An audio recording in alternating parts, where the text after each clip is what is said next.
Cool. Yeah, no worries. That was what I was going to cover first. So we'll just provide a little overview of what we're doing here.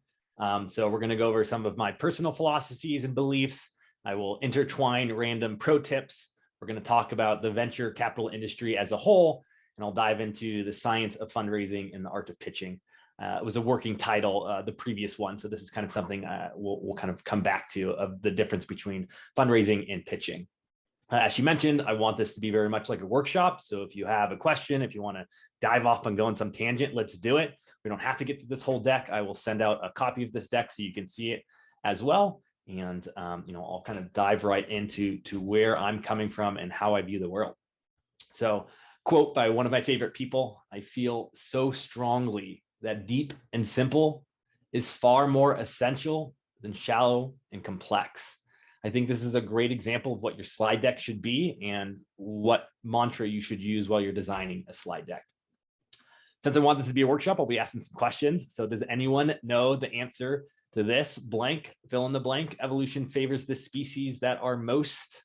Just throw it in the chat if you might know an answer. Adaptable. That is correct. Very well done, Alfredo. Yes, part of being an entrepreneur, part of pitching, part of fundraising is being an adaptable, being malleable, and being able to improv your way through scenarios, especially when it comes to questions and answers. And hopefully you'll see a little bit of that as we go through this pitch. So I'm going to start with some of my belief systems, going way, way, way back to the beginning of the universe. Does anyone know what this graphic is on the left? This is our solar system spinning around our planet, and our planet spinning around the galaxy. If you didn't know this, our sun does a revolution around our galaxy every 200 million years. Our planet does a revolution around our sun every 1 year. And the reason I share this information to you, because I want to explain my perspective on reality. And that's categorized as an existential nihilist. And essentially what it means is, if you approach the world that there is no meaning or value and it's all inherently meaningless, you don't feel shame, because shame is a social construct, and shame inhibits your ability to effectively fundraise because you fear rejection and you place a level of significance that's not necessarily there. One thing I don't normally do is read directly from my slide, but because this is a quote from a book, I'm going to read it real quick. "As far as we can tell from a purely scientific standpoint, human life has absolutely no meaning. Humans are the outcome of blind evolutionary processes that operate without goal or purpose. Our actions are not part of some divine cosmic plan. If planet Earth were to blow up, the universe would go on about its business." Just an example of how someone also takes an existential nihilistic point of view when they perceive the world. One of our first random pro tips: tell them what you're going to tell them and then tell them again. So I just want to emphasize repetition is a tried and true and proven strategy. You hear this in marketing, on news radios where they have jingles and they repeat themselves. So let me say it once again: tell them what you're going to tell them and then you tell them again. The reason I shared my personal philosophy, because I think it's really important for you to understand the freedom that comes of not having shame, not feeling rejection. A nihilistic point of view affords you the ability to put yourself in vulnerable positions without a fear of the consequence of a negative outcome. Because if you view things as insignificant, that negative outcome is trivial, non-sequential, and just doesn't really matter. And so that's something that I've learned about myself. And as you begin on your fundraising journey, it's really, really important for you to know yourself. Know what makes you happy, know what you're suffering from, know where your skills lie and where your skills need to still be developed. And sometimes it's helpful to literally write it down. What are you good at? What are you not good at? We're all kind of born into this world with different preferences. And I think that a lot of people don't appreciate that skills need to be developed over time. And then if you don't know how to do something, that's just another way of saying you have yet to develop that particular set of skills. But we're all fully capable and able to develop skills. We just need to invest the time and energy and repetition it takes to go from being a novice to an intermediary up to demonstrating a level of mastery. So interjecting another little quote from Albert Einstein: "Only one who devotes himself to a cause with his whole body and soul can truly be a master." For this reason, mastery demands all of a person. Fundraising is a full-time job. Could you do it casually and on the side? Yes, it just won't be quick enough for you to achieve the outcomes that you need to achieve as a new venture. And so when you go into a meeting in a room, you're going to want to have some level of ethos, of credibility. And it's important that you know yourself so you know where your credibility lies, so you can command the audience to understand why they should be trusting the words that come out of your mouth. So with that, let me share a little bit about myself. Why the heck is this dude, Anthony, telling me about all this random philosophy that I don't really care about? Happy to share a little bit more. So I am the founder and inventor of a company called Force Impact Technologies. We developed this instrumented mouth guard. It is embedded with and equipped with sensors that measure the severity and the frequency of head impacts. I have raised 11.7 million in funding over 6 rounds. My latest round was a Series A. I raised that from a large corporate strategic, a publicly traded company, but I've also raised money from angel investors. I've been through 2 different accelerator programs. I went through a university incubator when I was in my MBA program. I've been on a national television show on CNBC called Make Me a Millionaire Inventor. I raised $100,000 there from a billionaire, which was both a blessing and a curse. So I got to be on TV. I've been on the show with The Pitch. It's a podcast that was acquired by Gimlet. I've been rejected over 1,000 times. I say that as a badge of honor, as like a merit that I wish I could share on my lapel, so everyone knows the trials and the tribulations that I have gone. And I can do that with pride because I think a lot of things are insignificant and trivial and they don't really matter because we're just floating around on this rock in space. That's when I kind of led with my philosophies, because like I've really mastered the art of being shameless, not caring. And when you do that, it allows you to venture further than you would ever have gone before, because most people don't like being uncomfortable. And I've trained myself to accept that uncomfortability and leverage it to develop new skills that I have yet to develop. I know I'm sitting down, but I really want to get this point across. If ever possible, you should be standing while you pitch. Energy is contagious, it is infectious, and your diaphragm is physically smaller when you're sitting. So your lungs cannot get as big, and therefore you cannot get as much air out, and you don't have as good of energy when you're sitting down compared to standing up. So if ever possible, you definitely want to be standing when you pitch.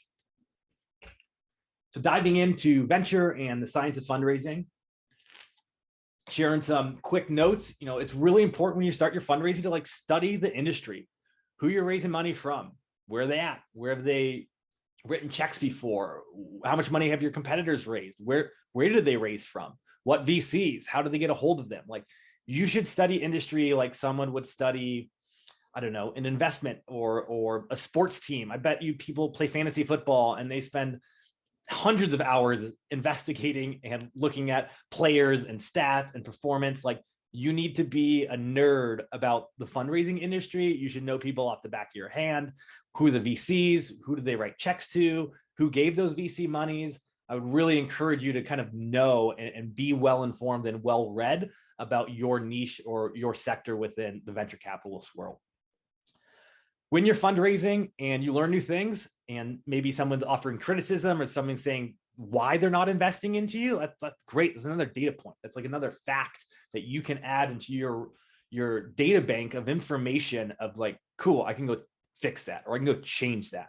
And so if you ever do get rejected from an investor, thank them for the opportunity. Let them know that you'll be following up with them and pitching them again sometime into the future, because a no from an investor means a no for today at this moment, given the current circumstances. And that no could very easily be a yes 18 months from now, 2 years from now. Maybe that person closes their fund and opens up a new fund with a new VC, and you pitch them again, right? So I've had VCs reach back out to me. I've reached back out to VCs. So think of fundraising as a relationship building. And just because, you know, the first date, the first time didn't work out, doesn't mean you can't land a second date sometime into the future. Understanding how VCs raise their money, following the money, is also super important. Like, you need to understand the venture industry, and that's what I'm going to share within this section. And hopefully that'll give you a better emotional intelligence and EQ to understand what the world and the reality the VCs live in, so you can understand how you do a better job of getting money out of their pocket into yours, because they're doing the same thing. All VC funds had to be raised by someone who said, hey, give me your money, I will make you money with it. You're pitching the same concept. So to provide a very vanilla, high-level explanation of kind of a business cycle. So you start in this very early idea where you have some concepts of business planning. I'm sure most of you are there. You move into building something. Is it built? And then you want to kind of launch that, get it out there. Then you'll hit growth, and then you'll hit those later stages, scaling. This could be a 10-year time frame, right? So don't let this mislead you as something that happens quickly. It took me 8 years to raise my 6 rounds of funding. Like, that's a long time. I started in 2014. I closed my last round in 2019. Like, you know, they're brutal years that go in there, and you have to, it's a grind, you know, it's not easy. And, you know, the thing that's interesting about fundraising that most people don't appreciate is when you fundraise and then you get the money, like, you're just at the finish line and you feel like you should be at the end zone, like cheering, like, yeah, I did it, I fundraised.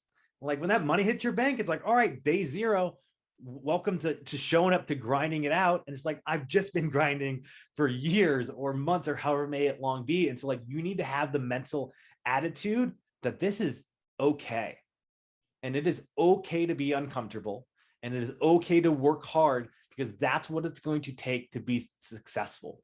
Most people, when they have inconveniences or frustrations or struggles, they want to avoid them instead of embracing them. And so, like, this is going to be a grind. It's going to be hard.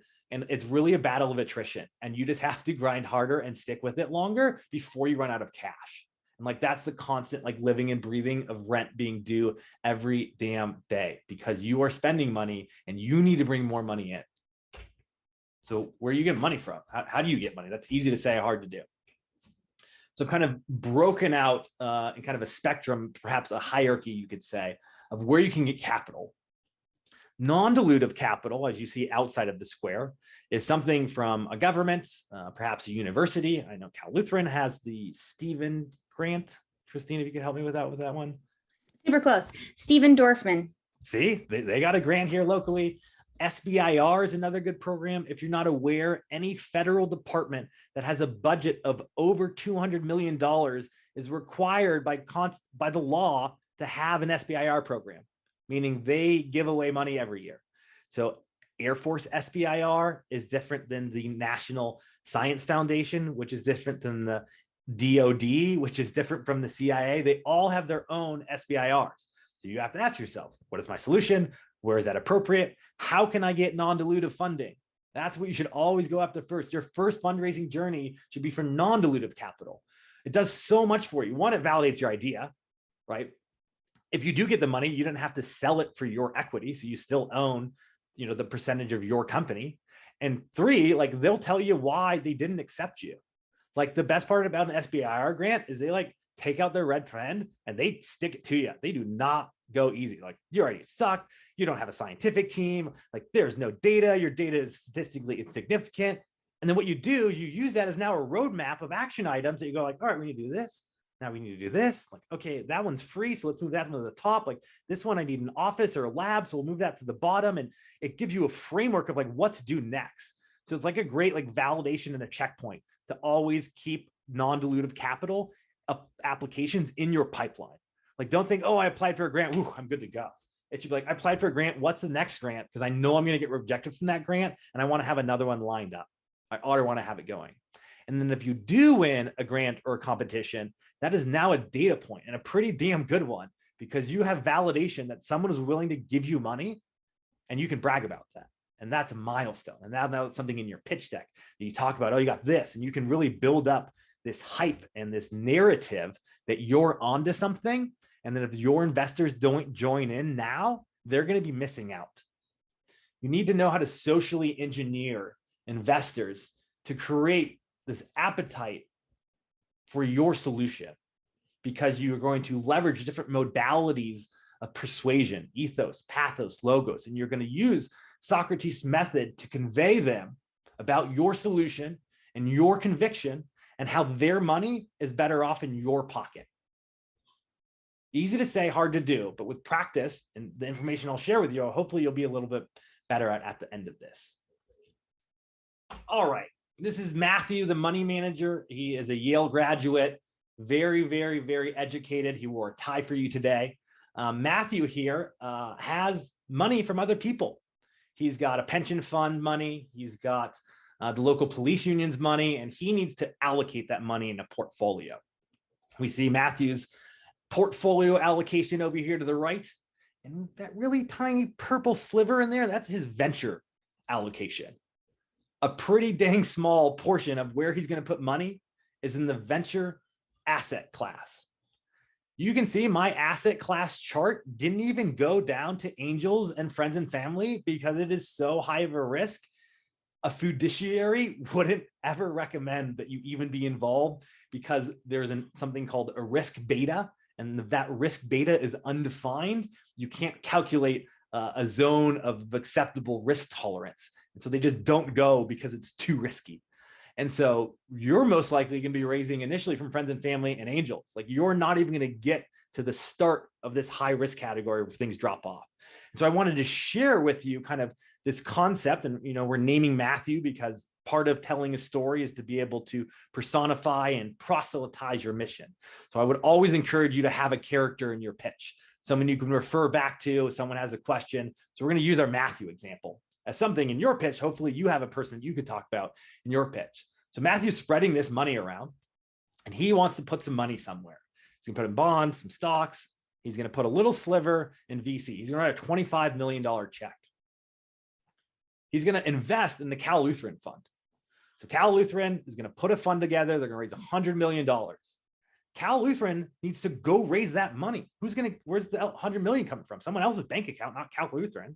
So they're going to go talk to people like Matt, the money manager, pension funds, corporate interests, philanthropic groups, and say, hey, give me some money and I will give you more money back sometime into the future. Oh, well, how do I know that? Well, because I've done that before. I've had a fund, or this is a new fund in a new space. Maybe we're focusing on ESG, which is like the new buzzword for sustainability. Maybe EDI, equity, diversity, inclusion. Maybe you're focusing on underrepresented minorities. Whatever your shtick is, that's called your investment thesis. So CalLutheran is going to invest in Conejo Valley-based startups. Yay, go to Conejo Valley. So can anyone tell me the average check size for CalLutheran Venture Capitalist Fund?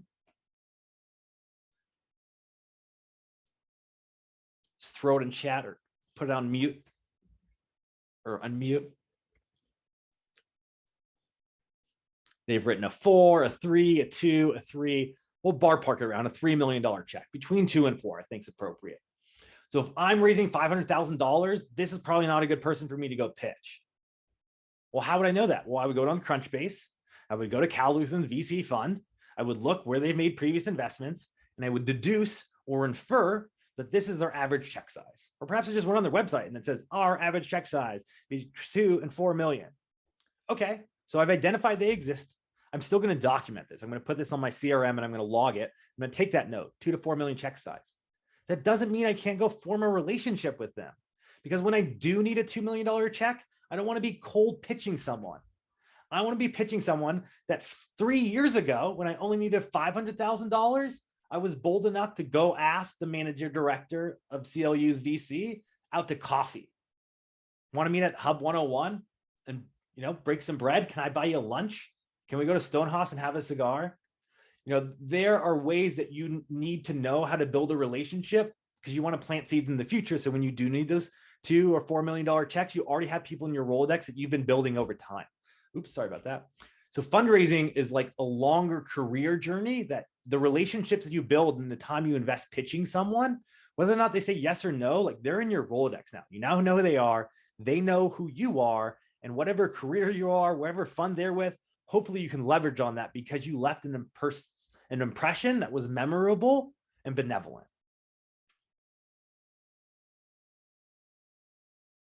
This is my workaround, the premium version. Have you ever heard of a virtual credit card? So there's a virtual credit card service out there, and you can sign up for their premium service and use a virtual credit for the free trial, and it gives you a week, and you put in that virtual credit card and you put the limit at 0, and you just perpetually have free crunch base. Hate spending money. I hate it. I know all the little hacks. Just like right now, we're using Loom and they wanted to charge me. And so like, I just didn't use Loom. I just booted it up and I'm screen sharing.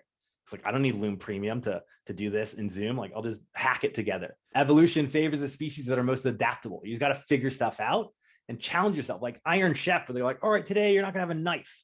It's like, what? I've never cooked without a knife before, but they figured it out. They make like the most amazing thing that makes Gordon Ramsay cry. You too need to, like, when you can't do something, people go, oh, I just need to do this. I just need the money. It's like, oh, I hate that excuse. Like, that's like a lazy man's answer. Like, I can't do it. I don't have the cash. Like, figure out what you can do with no cash. Challenge yourself. How far can I go without spending a single dollar, or spend someone else's money? Spending other people's money is like a great answer to like not spending your own cash, a grant or a credit or something like that. Yeah, pitch books, but that's like $25,000 annual license. But take someone who has pitch books out to coffee and ask them to run a couple reports for you and email on over. One thing I used to do, I hate paying my lawyer, but if I took my lawyer out to dinner at a nice steakhouse, I could spend like $200 and chat his ear off for 2 hours instead of having him bill me $400 to hop on a Zoom. I just saved $200 and I got to eat the dinner and I got 2 hours out of it. And he liked me. Social engineering is a skill that you can practice if you understand the cognitive fallacies and how people respond to incentives. There's a whole field of behavioral economics in which people study the crossover between psychology and economics. And most people are simple primates, and you can manipulate those things to achieve the outcomes that you want. Again, please ask the questions. This is a workshop, not a lecture. I enjoy the questions. We can go off on a tangent if you like. But if it isn't clear, I like treating people like people. Shake them in the hand. Don't put them on a pedestal. Call them by their first name. Ask them if they got kids. Ask them their favorite sports team. Like, if you're bold enough, make fun of their college alumnus. If maybe they had a bad basketball game, like, oh, I heard you guys lost last night. Like, if you can make someone smirk or smile or feel a little cheeky, like, you just created a memory. And like, those memories build up trust. And that trust is the degree of how long ago that memory was formed. And the longer ago that memory is formed, the larger degree of trust you have with a fairly neutral relationship. And especially if they see you. So there's this concept called mere exposure effect. And that means the more you're exposed to something, the more you'll like it for no other reason besides the fact you were exposed to it.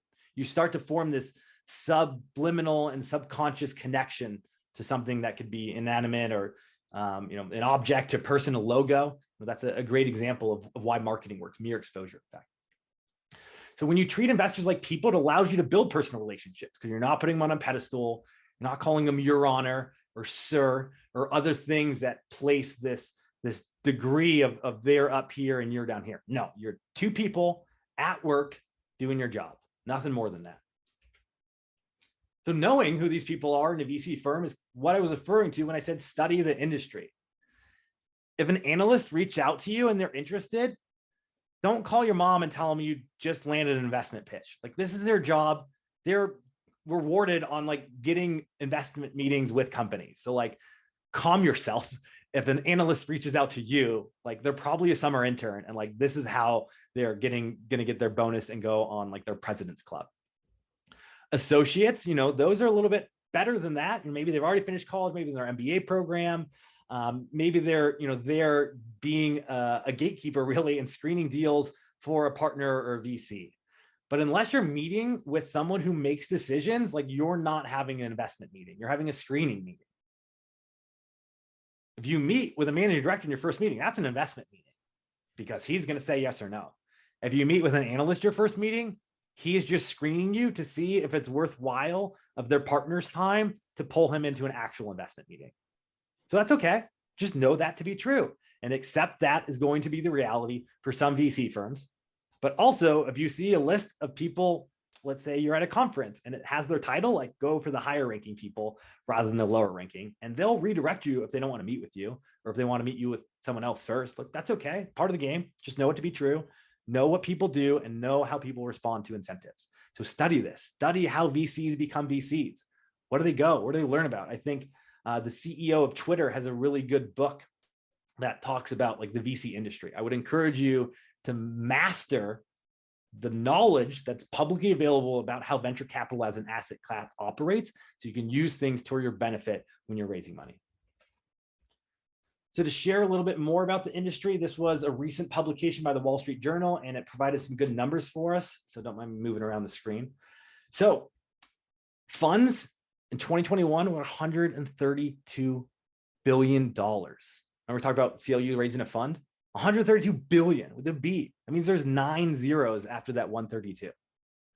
That's twice as many as before COVID, and 6 times as many from a decade ago when I started my fundraising journey. It's a lot of money out there. But what we're seeing is more and more of it is backloaded down the asset class to these later rounds, like way up here, like before you're getting to small equities and large equities. Less and less is being allocated to friends and families. Y Combinator had just sent out a rather drastic email. I'm not going to read all these. I've actually linked the email right here, but there are 10 to 12 things that they are telling all of their companies. I subscribe to Y Combinator's newsletter because I want to be plugged in the industry, because I study the industry like it's my job. So should you if you're going to be fundraising. You need to know who the influences are in VC, how they think, how they operate, what they do, and then you can cherry pick things you like and what you don't like. Maybe you set yourself apart by something you learn from these, but stay plugged into Y Combinator and some of the things they do. They're pretty helpful.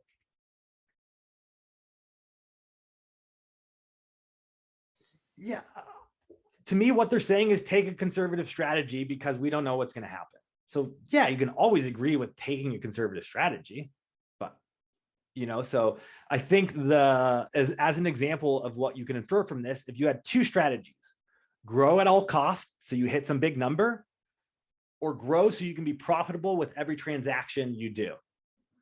I think last few years, you should have done the first one, which is grow at all costs, because they're going to reward you for hitting those big numbers. Now in a more conservative market with the federal interest rate going up and there being inflation, they're now rewarding profitability and making sure that every transaction, every exchange brings more dollars into the company than it takes out. Historically, that necessarily wasn't rewarded. I mean, Uber went 9 years without ever making $1 of profit or something ridiculous like that. Great example of them, grow at all costs. I don't know if you've taken an Uber lately, but it's really, really expensive and they're really struggling to make a profit. And now investors are leaning towards that latter example of like, you should be making money off of every transaction or you're not a good investment, because we don't know what's going to happen. And when you don't know, you act conservatively. And acting conservatively makes sure every transaction brings more money in than goes out.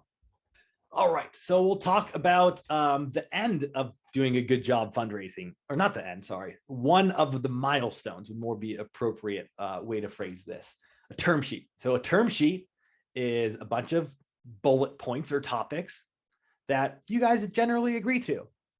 It is not a binding legal document. It literally could be lit on fire and there's nothing you can do about it. If you've signed a term sheet, you have not closed your round of financing. So let's dive into some of the things that both you and the investor would sign in the term sheet. So you have your boilerplate, this so-and-so CLU VC in Conejo Valley, California, invest in company A. In California, we're going to do equities and it's going to be $1 per share at a $10 million valuation. The investors are going to get a 2x liquidity preference. That means they're going to get their money first before other people. You'll talk about what the basic arithmetic of their investment amount breaks out to in percentage ownership, how much authority they have, whether you have to ask them to give yourself a raise, whether you as a founder on a vesting schedule, right of first refusal. That's what ROFR stands for, means that if you raise money in the future, that they have the ability to say, hey, you have to take our money first because we gave you money last time. And then other commitments, like maybe you can't have another full-time job if I give you $1 million. That's something that would be in the term sheet. Or if you sign this term sheet, you can't go to USC VC and then try to raise money from them because they're our competitor. We're CLU. So that's called a no-shop clause. Obviously, your standard NDA or, hey, this term sheet and everything in it has to be finished within 90 days. It would be kind of like a closing timeline. Any questions about those super high-level things?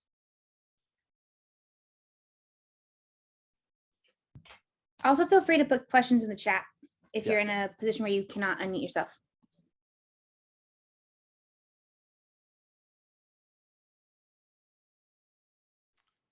You're both correct in your view on how you're viewing things, and they're correct to view and plan for things to go wrong, and you are planning for things to go right. So that's why you have to meet somewhere in the middle. Techstars is, I don't want to say churn and burn in like a negative sense, but they're a high volume throughput, like shotgun approach. So like they don't really care too much about your success or failure because they have so many out there. They've written so many $20,000 checks. And again, I'm not bad mouthing them. That is a strategy. They're having a good job because they can say, hey, it's like being at a roulette table and be like, oh yeah, but I'm going to only do these ones because they have the highest payoff. And like they're going to get good payoff on sometimes their numbers are going to hit. But like they're not going to be a close relate. They may not be. I've never gone through Techstars, so I can't like overspeak. But yeah, they also, because they have a commanding name behind them, because they have so many marketing dollars, they're also banking on the fact that you can go say your Techstar funded. Right? Oh, I came in Techstars of India. I came in a Techstars.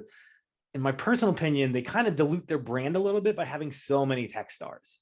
It's like, oh, are you Techstars NASA or Techstars Disney or Techstars CHLA? Or it's like, okay, it's almost like how Forbes 30 under 30 became. They have like 14 different 30 under 30 categories, and then there's 30 of them. And so it's like, great, there's thousands of people a year winning this prestigious award. It's no longer prestigious. The price of the stock is separate and should be considered separate than the preferences associated with that stock are a hierarchy of who gets paid when. And so that's like a different, so like if you think of when someone's calculating an investment, they have all these different variables that get plugged into it. Like the price that they hope to achieve is a different variable than like the risk of failure, that risk beta. Right. Yes. But the terms you can do whatever you want, right? Like, so whatever your lawyer is cunning or wants to draft up, they can finagle. So like, I don't like to speak in absolutes, because like lawyers are tricky. And like, if there's an opportunity to screw you over and sneak in an extra line that has a comma or an and instead of an or. And so maybe there is some difference, like, oh, actually you didn't read your thing well enough. Or the lawyer that you hired was your cousin and didn't know anything about startups. And you were going up against DLA Piper and they like crushed you in the documentation. And like, they definitely were way more skilled in the art of like raising venture funds because like you didn't redline things you were supposed to. And VCs will let you get taken advantage of by them because they feel like they've won because that's their job. If you allow them to take advantage of you, chances are they will. I can't stress it enough. If you don't have the money in your bank, you have not closed your fundraising round. It doesn't mean if you have term sheets. It doesn't mean if you celebrated at dinner. It doesn't mean if your lawyer has it in your inbox. Unless it is in your bank account, you do not have it. I had an investor die on me, dead, after we signed documentations with his lawyer on a Zoom meeting. Dunzo. Didn't come through. His wife didn't want to even have the conversation about it. All right, talking about valuation. This is super simple arithmetic for simplicity's sake, but I want you guys to understand these two important terms, pre and post money.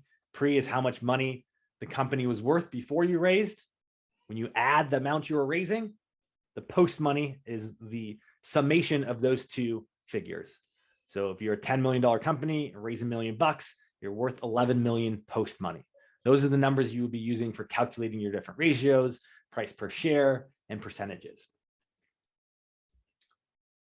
When you sign your term sheet, the valuation may be established. That's one type of term sheet. I'll talk about a convertible debt a little bit later, but both are going to end up in due diligence, which is a phase of the investment relationship after documentation has been signed.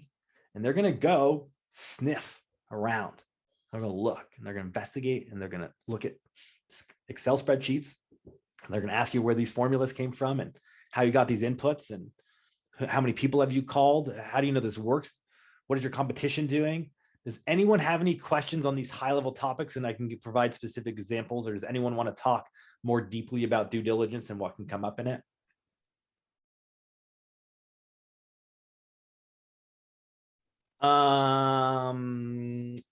Yes, it actually happens by those interns and analysts I talked about.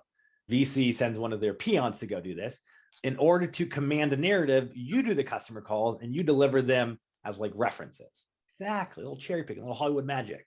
So accounting and historic financials, the future is how I'm viewing this. Me, financials means what are your projected forecasts? What do you believe you're able to accomplish within that time frame in the future? And what shows a degree of aptitude, if that's an appropriate word to use here, is where you're self-critical. You have your big dream, you have your expected return, and you have your worst case, and you do the weighted average of those three calculations. And so that shows like, wow, this guy like really thought through things. It's like, yeah, we're hoping for this, but we're planning to have the worst case scenario roll out so that you can be conservative for the next 24 months with the money that you need or whatever. Just kind of like Y Combinator talked about. So like, don't try to hide the bad stuff, like lead with the bad stuff. The example I kind of use, it's like, there's a movie called 8 Mile with Eminem, and he's in a rap battle, and he takes all of the self-conflagellation statements that he could and makes fun of himself. And when it's the other rap battle's turn, he's got like no ammunition. And similarly in a pitch deck, like if you have a risk slide and you call out all the reasons that you have concerns and thoughts and things that could go bad, and you've addressed those and you say you have a plan for everything, they don't have then things that come back to poke holes in your argument because you've already poked the holes. And then you've talked about how you have a strategy and a budget to mitigate those holes. That shows sophistication. The same idea, calling it out. All right, so convertible note. This is when you agree to not agree on how much the company's worth. Safe is very similar to this, it's different style. They're both equally the same. It's like apples and oranges. It's just a personal preferences. I would just go with what the investor's offering. Like if an investor has a safe note already prepared, I wouldn't go hit them back and say like, no, my lawyer made a convertible note. Like then you're gonna have a bad time. I don't think it's appropriate to have both simultaneously with different people. That's a litigation waiting to happen.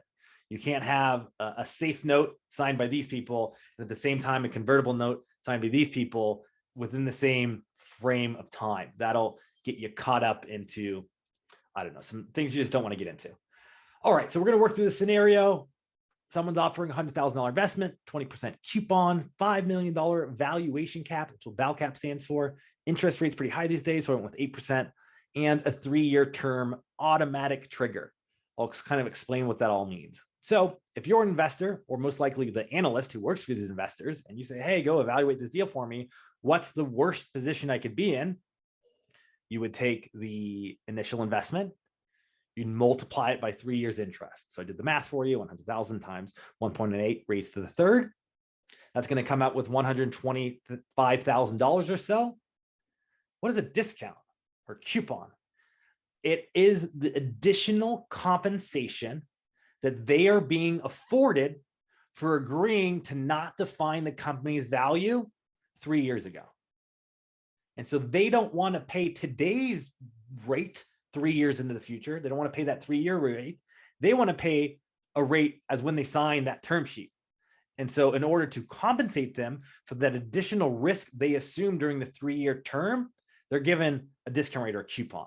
And so you minus the cost of your shares by 20%. And so that's where I got that 157. And then you would divide that number, numerator, denominator, and it comes out around 3.14% of the company with a $100,000 investment. So if someone says, what am I going to get for my 100,000? You could say about 3% of the company. I am not a fan of ever talking about percentages of the company because they are not objective. They are relative to the amount of shares you have in the company, and that will change.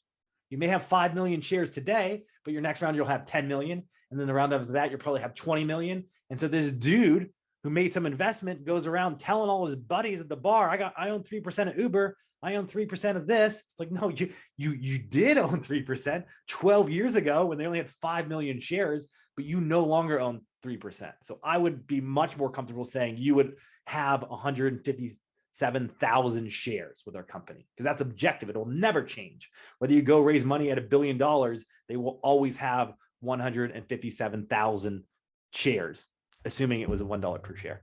That was an assumption I didn't discuss. Anything on this slide we'd like to dive in deeper, or any questions about these topics or things I've laid out. I know it's kind of a complicated slide.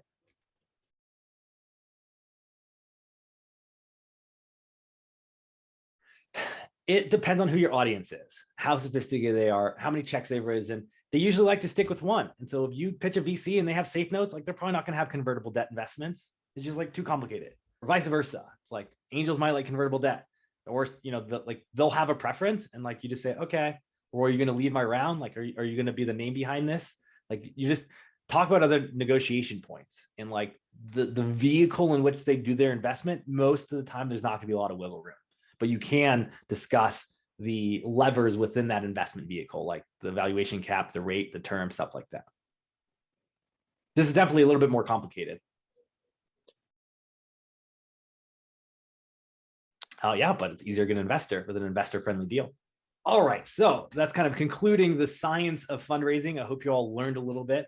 Now we're going to put on our thespian hats. This is William Shakespeare, if you've never heard of him. I just want to share some different things about actually pitching. Like, that's not a lot of things shared. I'm sure people have talked about venture and funding like I did previously. But some of these things you're really going to want to steal from Whose Line Is It Anyways, or like a drama performance, or like opera or ballet, where people have so much emotion, and like they can make you cry with just the story that they share.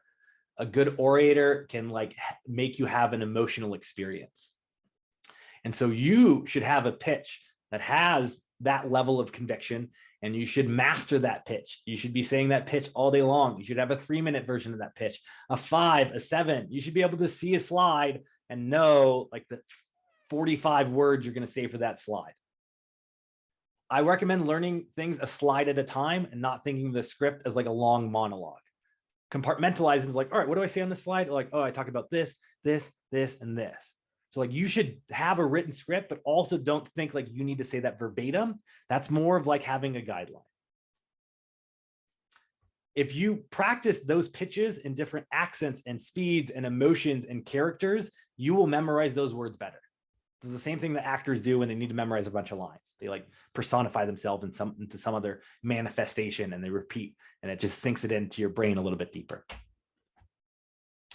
All right, so there's something called muscle memory. I just wanted to explain this a little bit. I keep talking about repetition and I keep repeating myself. I swear it's not a cognitive decline. I'm doing it intentional. I am manipulating you so you understand the importance of things by repeating them. This is a picture of an axon. This axon is surrounded by something called a myelin sheath. When your brain sends electricity through these axons, that myelin sheath will myelinate and actually become bigger, which is the foundation of what muscle memory is. Your brain will objectively have larger neural pathways for consciousnesses that are repeated. In other words, if you do something repetitively, your brain will build a stronger conduit for that information to traverse across your consciousness. This is an inherent and objective truth. I'm not just making this up, but I am explaining where the term muscle memory comes from, because it is real and it's not just like a good idea. Some other things you should be aware about your own brain and your own body. Remember, knowing thyself. So we have different states of mind, and we can actively change these states of mind to achieve different outcomes. Anxiety is an evolutionary trait, in my opinion, that kept us safe so we didn't get eaten by saber-toothed tigers at nighttime because we were too afraid to venture from our fire because it was cold, dark, and scary outside. Great, that's a good thing. Let's using that. Today, where we have less objectively dangerous things to worry about, we don't know where to place this anxiety. So I really encourage you to have a hobby, have a workout routine, have a pleasure experience that you can go to when you need to change out of your anxiety state of mind. However, if you need to get stuff done, if you need to build a pitch deck, like great, use your anxiety to achieve clear and cut outcomes. Coming up with a marketing plan and strategy is a bad thing to do in an anxious state of mind. You need to force yourself to be in a creative state of mind. You can do that through gameplay. You can do that through comedy, through being creative, drawing, painting, going outside for a walk and playing different flowers, making a mood board. Like, you have to get into that state of mind before you start to ideate, come up with new ideas, and have new perspectives, because your brain is diametrically opposed to these different states of minds, and they shut off other areas of your brain when you're in them. So just know that you can manipulate your own mind to change your emotional state at that moment. One thing that I think is really important is being a cheerleader. You need to be your own biggest fan, and you need to create a tribe, and you need to get people to join your tribe. And tribes that have members that are honored to belong are the strongest tribes. If you can instill a sense of honor for your coworkers, for your investors, where they are proud that they are involved in the mission that you're serving, you've won their hearts and minds. This could be supposed because we have grown up naturally in small bands between 50 and 100 people, and we're not used to having hundreds of thousands of people in our reality. So we will naturally try to form into bands. You see this in sports teams, you see this in politics, the us versus them. You want to create a tribe and you want people to join your tribe. And you can do that with different modalities of persuasion. Socrates came up with this a long time ago, early BC's Greek. He uses this information to convey an argument. And you too need to have each one of these in your pitch. I'm wearing a tie right now, not because it's comfortable, because it gives me credibility, because you see me in a uniform and you're going to view me differently than if I was in a tank top. I didn't wear this tie all day. I put this on to give me ethos, to show that I'm a person who wears a tie.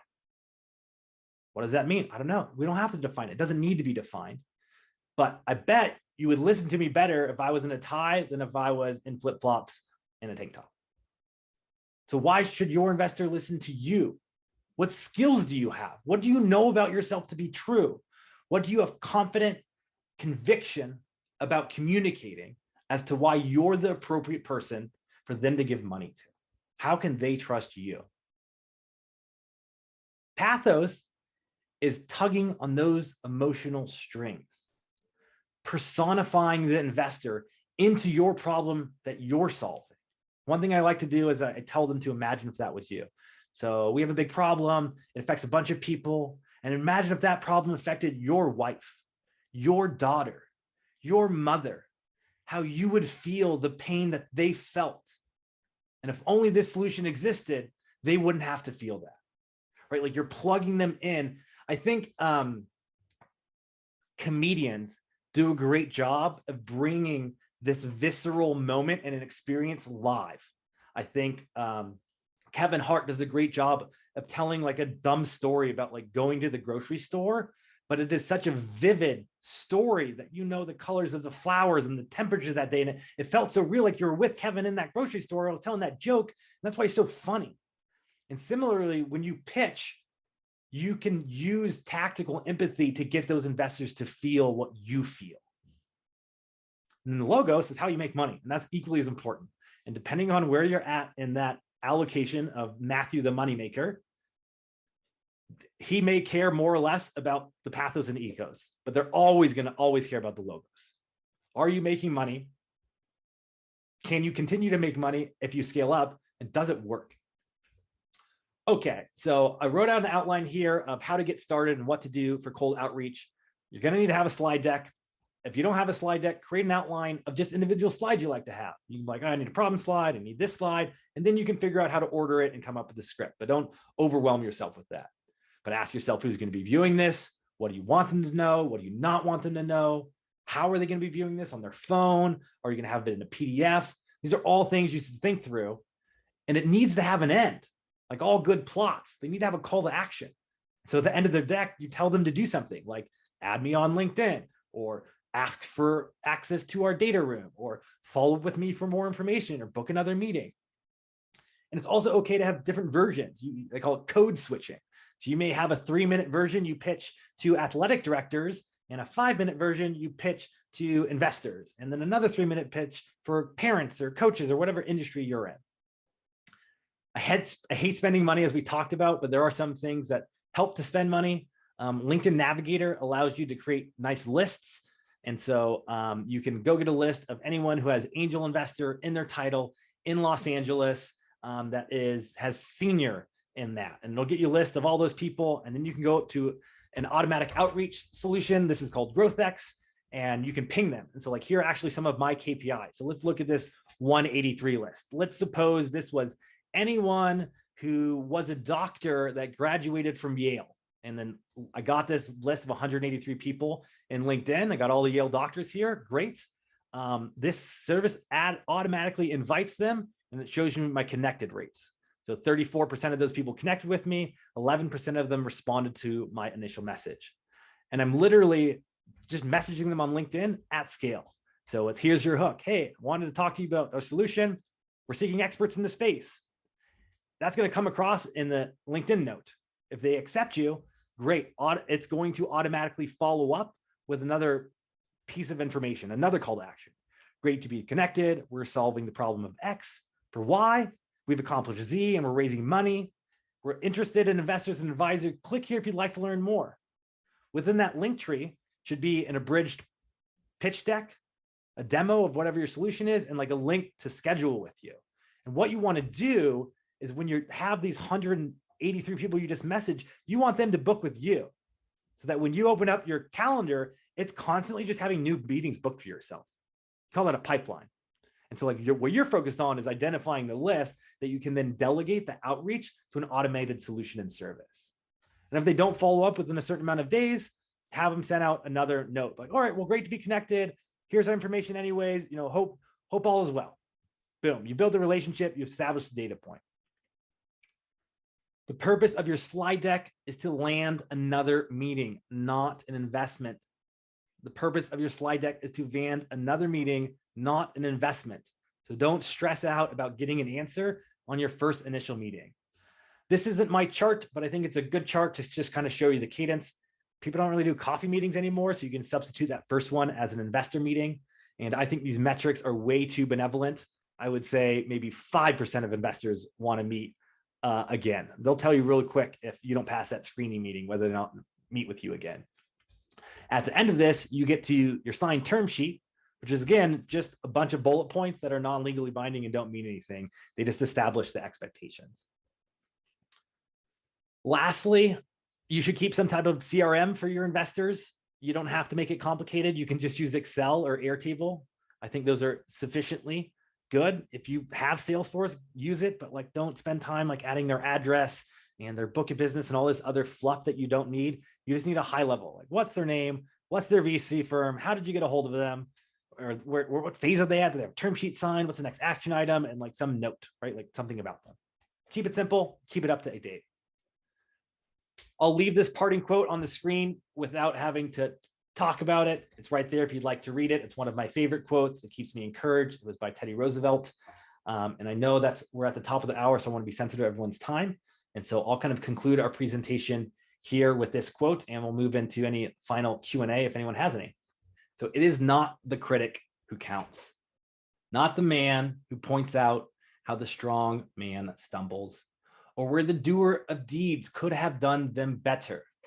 The credit belongs to the man who is actually in the arena, whose face is marred by dust and sweat and blood, who strives valiantly, who errs, who comes short again and again, because there is no effort without error and shortcoming. But who does actually strive to do the deeds?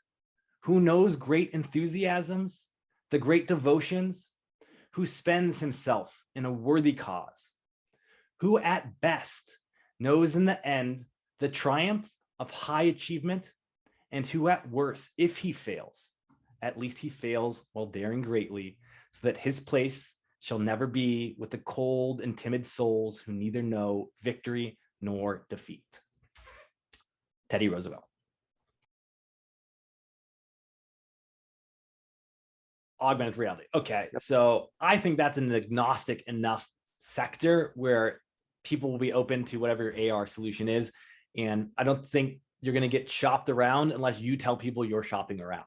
So like, I think the onus of that level of communication is on you saying, hey, we've been out here pitching.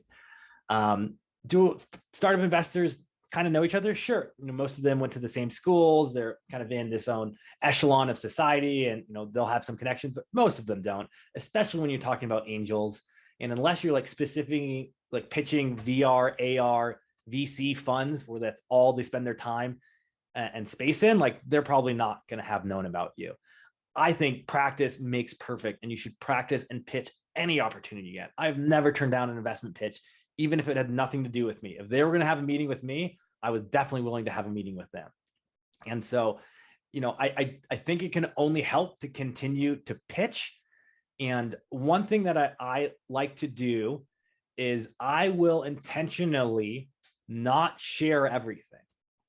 What I mean by that is maybe I like leave out my finances, and I'll do an abridged pitch, or abbreviated pitch, and maybe to 3-5 minutes, and just say like, hey, we're gonna have a quick 10-minute call. Like I just want to do a quick screener call. I want to run through this. If this is something you're interested in, we can schedule a more in-depth discussion about our finances. And so like I will intentionally omit key pieces of information because I also don't want them to just want to curiously like know about my company. Like I just don't want them to know all my figures and my facts. I really relate it to dating, where like, imagine if you came to your date with like all your likes, all your dislikes, all your interests, everything you've ever done, everyone you've ever dated, and you like share that all like during appetizers. It's like, whoa, this is overwhelming. Like, I just want to know like if we might be generally compatible before learning about how your mother treated you in 3rd grade. And I think a lot of startups feel they need to data dump and just lay it all out there and let them know every single detail, like way too early in the relationship. And a lot of people don't want to meet with you until they see a deck. Like, well, just send me your deck might be a common answer. Great, I will send you an abridged version of my deck, and I will let you know what slides I'm not including in this. So I literally would have a financial slide, and then I would take a blur and I would plop it over the deck. So they knew I had my financial slide, and they also knew I was intentionally not giving them my financial slide. And if they wanted to see my financials, I say, great, I'd happy to schedule time to go over them in person. Because so much of who they're investing in is in me. And if I give them all the information that they feel they need in order to make a decision about moving forward with me, I've simply lost the ability to demonstrate my charisma and my pathos. I know you guys got some more questions out there. Let's keep it going, people.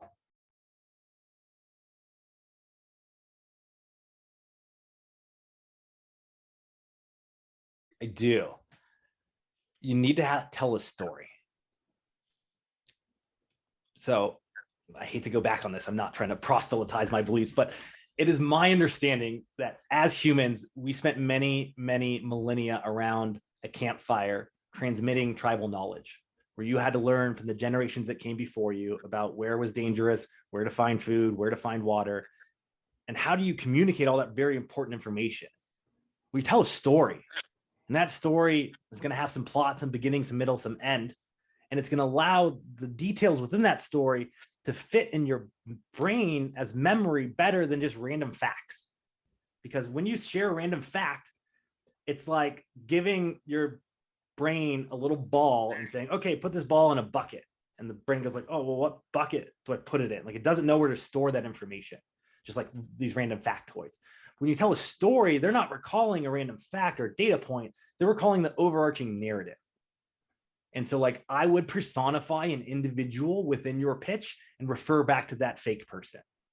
Shelly has this problem. There are 10 million people like Shelly who also have this problem. Our solution helps Shelly, because Shelly could be your mother or your sister. Shelly could be your neighbor. And who wouldn't want to help their own neighbor? And you can weave in data points and facts. And Shelly only makes this much money. Our solution only costs $20, right in Shelly's budget. Instead of saying our solution is cheaper than the average person. Yes, that's what they're going to want. That's the logos part, right? Like I'm good at the ethos and the pathos. You need to do your logos of like, that's a very fair question. Matthew, the money manager, doesn't give two shits about you. They are investing other people's money, and excuse my French, I apologize. They don't really care. They want to know, if I give you money, when are you going to give me my money back plus more money? Yeah, deflect and defer, ask them a question back. How about the Lakers? You can definitely deflect offwards with a question when someone asks a question. There's a book by FBI negotiator called Never Split the Difference. Using tactical empathy and changing questions with questions. Is also another book called Negotiation Genius, which is really good about kind of getting into controlling information, deciding when you share information, how much information you share, if you share information, how do you get information out? So if you were to ask me, when do I get my money back? I would say, well, how much money would you need to get back in order to invest in me? It's a fair question, right? I just answered your question with a question. So you asked me something I don't know, and I just manipulate it and contrive it to make you use your mental energy to solve my problem. Answer the own question that you have. Oh, well, geez, if I gave you 100 grand, I at least need 500 back. Okay, so you invest in 10x companies. Great. Our strategy is going to be 20x. That's where the improv comes in. You just got to think quick on your feet. And that's where the practice comes in, where your Q&A, you should never have a novel question, because you've pitched so many damn times that you know what questions these investors are going to ask. I will purposely leave out important things that I know is going to come up in Q&A. So I knock that answer out of the park. And they go, wow, it's a really thought out answer. It's yeah, I've been thinking about it for 7 months. Of course you're going to ask that question. I didn't include it on purpose. Yes. And angel investors are not investors. They're rich people with money. To call an angel investor an investor is a misnomer. An investor is someone who professionally invests other people's money. That's how I draw the line. Is it your money you're putting in? Great. Ethos and pathos. Is it someone else's money you're putting in? Strong logos, but ethos and pathos get you in the door. Got to know your audience. Got to know how to pull heartstrings, find out what school they went to, learn about them personally, because then you can manipulate those little factoids to your benefit. So you register with the SEC when you close a round of funding with something called the Form D, and that's publicly available information. So all they're doing is just scraping federal government websites to document the transactions and putting it on a website. Fairly accurate, because you're filing it with the Security Exchange Commission saying this is what's happening. But not everyone does a Form D. Not everyone, gets that level. You can just sign a convertible note and be hush hush about it. But if you're selling an equity, that's going to be something that's going to require a Form D. Not necessarily, no. But Crunchbase calls people all the time. Hey, you want to do a quick interview with Crunchbase? Can you tell some stuff? Founders will fill it out. So that's subjective. I don't think they do too much of their own due diligence. But when you raise money, if you ever filed a Form D, you just know that your data is public, because you're getting real estate agents who contact you, office space people oh, hey, have you raised money? You want to rent an office? How do you know I raised money? I didn't tell anyone about this. And all these random vendors reach out to you because they all buy that data of someone who's scraping things from the SEC. Twitter, venture deals? I'm not sure. I can include it in the email.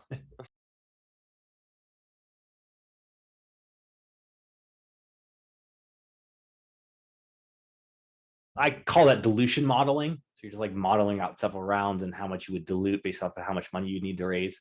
An MBA student could do that for you. You could pay a consultant to do that for you.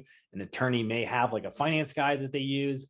If you have a good startup attorney, I'm sure they have someone who does their financial modeling, because they probably have to do it for those purposes. But that is kind of a different than your first question of what should you do? And I would say that depends on market conditions. So if you asked me that question last year, it'd be a different answer than this year. I would raise as much money as you possibly can at this very moment, because you don't know if that money is going to be available in the future, given the inflation and, I'll say it, pending recession that is inbound and coming on assertively.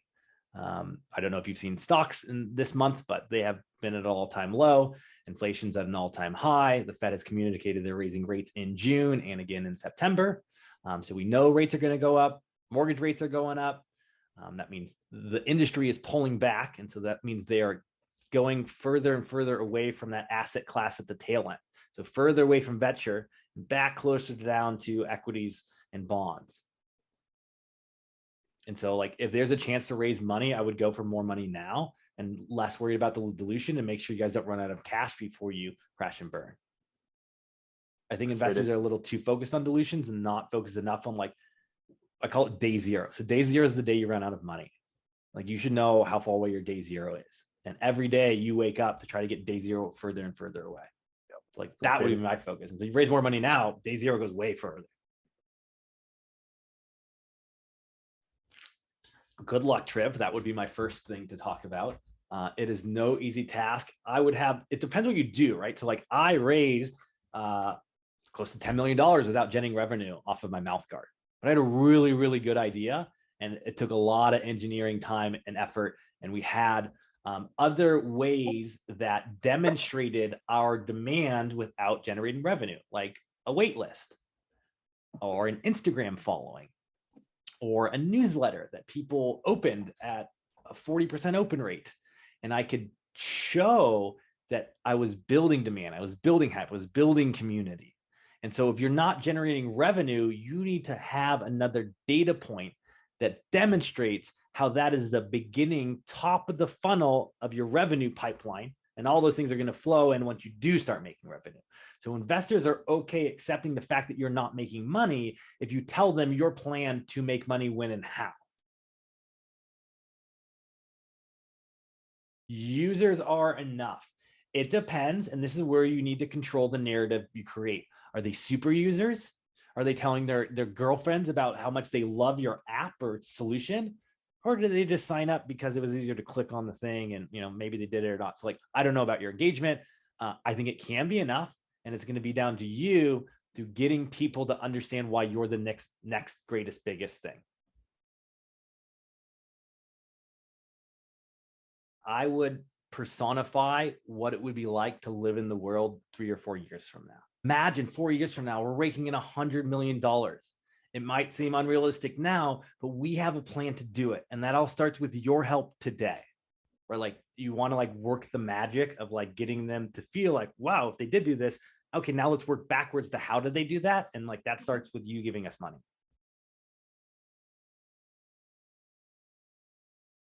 Well, your projections pretty seriously, and your projections dictate your valuation you're asking, and you just share a range, and you do that with comparables just like you do with a house. So I'll give you an example. I lived in a ridiculously unique house. It was built in 1930 before building codes. It was like an Adobe shack.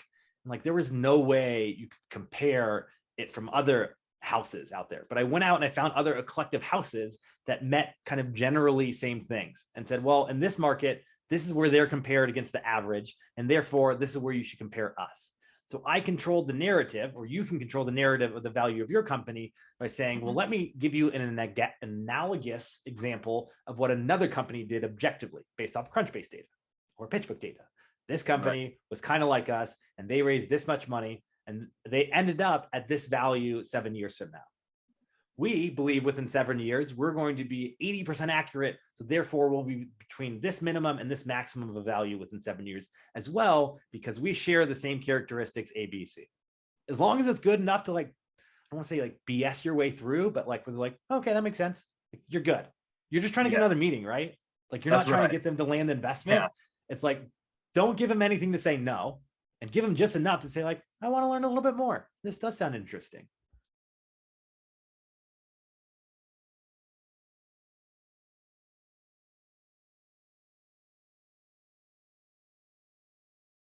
So I don't care.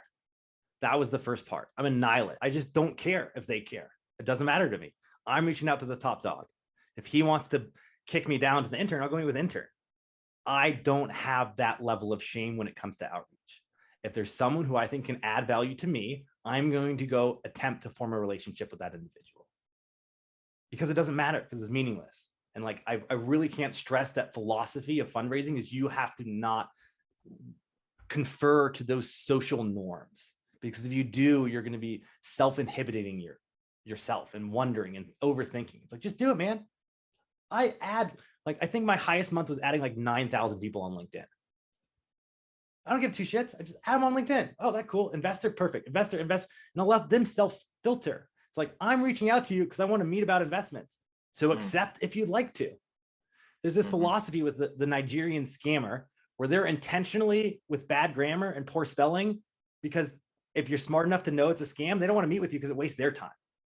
They want you to be like, just not sure enough to actually meet with them. So like, same with investors, like do mass outreach and like give them a way out, have them self-filter. If you don't want to meet with me, don't add me, please. I don't want to waste either one of our time. And again, I'm happy to help you. If you guys have pitch decks, I'll get on the red pen. I'll let you take me to lunch if you want to go buy me some coffee and we can talk more. I'm kind of an open book. I came here to support. I'm also plugged into other startup communities. I would encourage you to do the same. Talk to other founders, ask them about their experience. Go on to TechCrunch and find someone who just raised money, or maybe 6 months ago, so they're not so busy, and say, hey, you were successful. I want to be successful. Can I learn from you? Like, not every investment pitch has to be with an investor. Go talk to other founders. Ask for them for introductions. Ask for warm intros. Like, oh, I saw so-and-so invested into you. Can I meet with you? Because I want to know how to get investment from them too. Then they end up liking you. And then you go, hey, I'll introduce you to my investor. Great, warm introduction. There's like 1,000,000 times better than cold outreach. So I would spend my time and energy contriving situations that afford me access to receive warm introductions. So you make a situation where someone likes you and likes you enough to introduce you to someone that can add value to you. That's where your effort should be. All right, team. Well, I have my contact information in the slide deck. I'm sure Ms. Bell will include it in the email as well. And that's it for today.